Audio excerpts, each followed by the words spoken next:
Hi everyone. So what is a bus? Everyone keeps talking about this. You hear it all over YouTube tutorials. I've used it a bunch in some videos that I've made and that I will be posting. So I kind of want to explain what a bus is for those who are uninitiated, essentially. You can think of it like a way to combine all of your tracks to process them together. So imagine in your session you have a kick and a snare drum and a tom and a hi-hat and all these different elements, and you want to treat them together. So you can literally put your sounds on a sonic bus and send them to a final location where you could treat everything as one. And it does process audio. I know there's like groups and there's VCAs and other things that the audio doesn't actually travel through. This is like you're combining the actual audio and sending it to one place. So I'm going to demonstrate here in Pro Tools what that means and the possibilities, how you can use buses.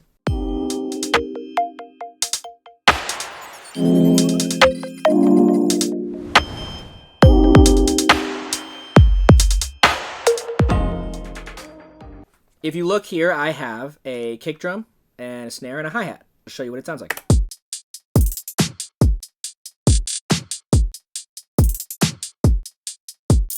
So that's great, right? I have this kick drum. Say I want to put some EQ on it. I got this thing and I want to, oh, the kick drum sounds cool. Let me try this, some of this. Oh, that's cool. And then I have the snare and I want to do some stuff to that and the hi-hat. But say I want to process everything as one unit, particularly for things like group compression, kind of to get some glue, and maybe I want to saturate all the drums. Maybe I'm worried about phase and I want to treat everything as one. So what I'll do here is see that this is the output here, and it's all going to my main output. But what I will do is I will go down here to New Track, and I will send all these. We'll call it Drum Bus. And we want to make sure it's a stereo aux track. And it just pops up here, but I'll drag down to the bottom. So now if you look at this bottom track, let me make the audio the correct audio. If you look at the bottom track, these are all my drums. So I can mute them. I can mute them together.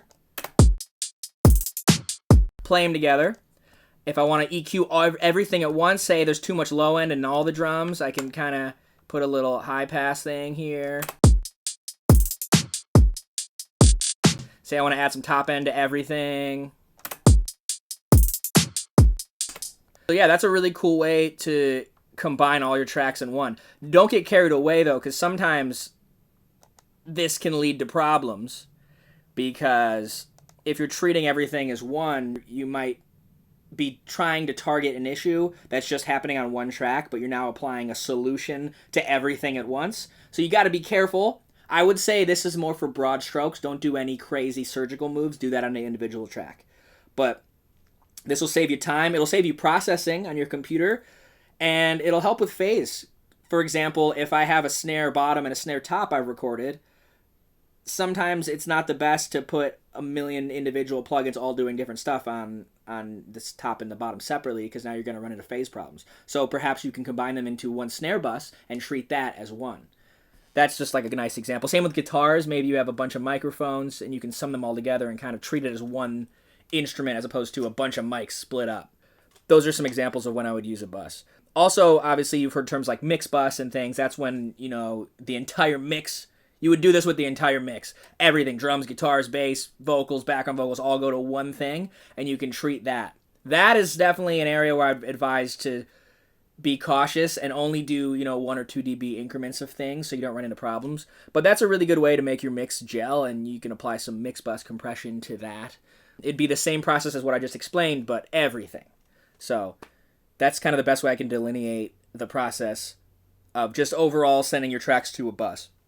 Now this kind of works the same for reverbs. You might have heard the term send and return. That's another way to refer to a bus.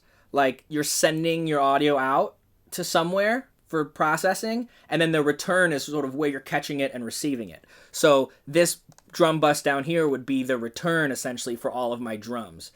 Where you can also use this is, say I just want to have just one reverb that I'm going to apply to many instruments in my mix. So what I could do is, and I know this is Pro Tools and there's different ways to do this. I'm familiar with Pro Tools, so that's how I'm showing it, but I'd assume you can do this in all DAWs. For example, I want to apply reverb to the snare and the kick. Not sure why you'd apply reverb to the kick, but just for the purposes of this demonstration, we're going to do that. And we're going to call this reverb. And now I have this reverb return, And you see here, this is a send going to this return. And this is controlling how much is being sent out to be returned here.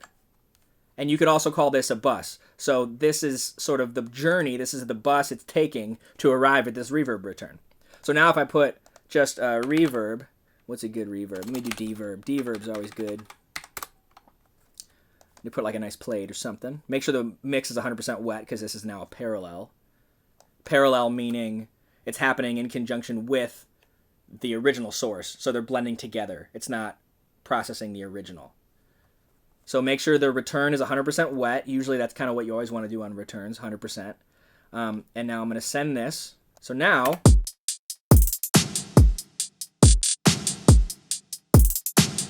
so that's cool. Now I have this return and I can send whatever I want to this reverb. This is another good way to save CPU, so you're not using a million reverbs throughout your session and putting them on individual tracks.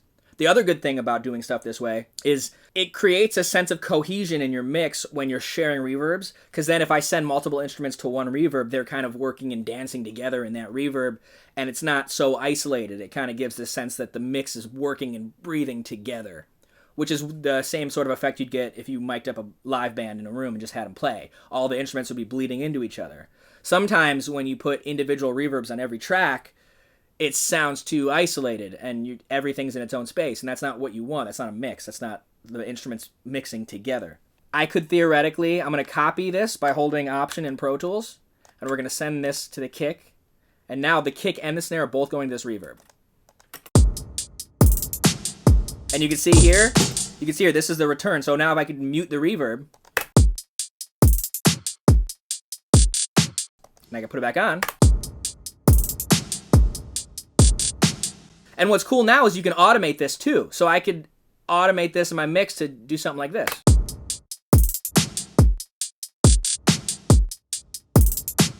And you can control volumes and, put random stuff like... And it gives you a lot more control. And it's easier to look at, and you're not just clicking on a bunch of plugins and forgetting what you automated. This is a nice organized way to do this. And I would do this for delays and everything. I have a template that I work with that already have all my returns set up. So I could import them, and it gives me a starting point, and then I'm not starting from scratch every time making a bunch of reverb sends and returns. So that's buses explained a little bit, and that's sends and returns explained a little bit. I hope that makes sense and clears some stuff up. If you have any further questions, leave them in the comments, and subscribe so that you can be privy to some new tips and tricks that I will be posting in the future. Thank you.